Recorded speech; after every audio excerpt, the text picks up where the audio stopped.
When you build a team, different characters are going to specialize in fighting in different ways.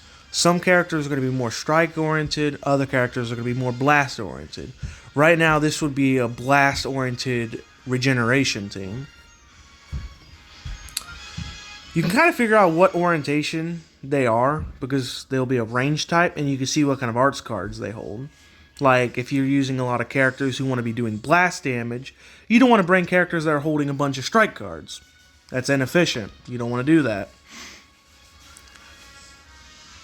When we go up here to details, if I can move this, look over my teams here. As you can see through all my Z abilities, I'm mostly getting blast-based damage because it's a blast-based regeneration team.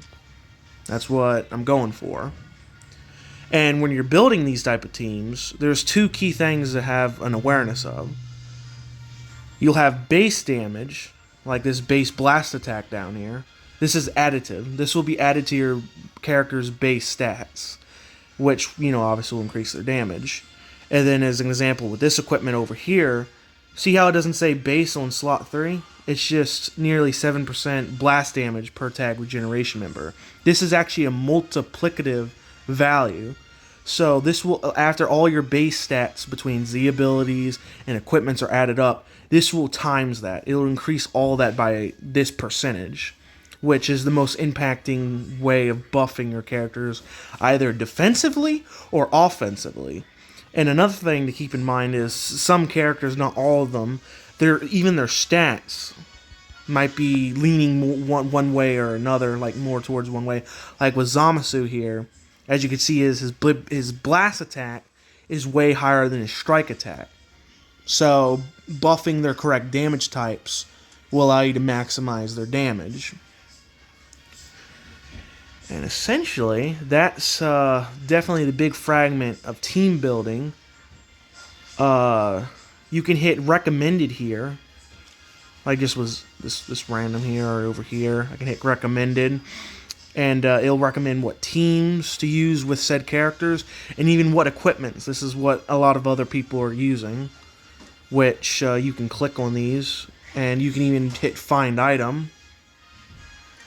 Guess that one you can't get, but some of the equipments you can hit find item and you can find them. Like this one, it's in the exchange shop. You can just buy it. And when you're building your teams, you can go to filter here. We can go to different character tags. And maybe I don't want to do regeneration. Maybe I want to do just a Saiyan team. Now I'll see all my Saiyan characters, which will help, figure out what kind of team setup I'm doing, and I can further narrow that down by maybe searching different battle styles or changing what Z abilities they have. Maybe I want the team to be more strike oriented, so I do strike attack, and now all the characters I see will have at least strike attack in their Z abilities. That way I'm buffing one type of damage. And that's essentially it. I tried to keep it down to a minimum as possible, and I hope you have a great day.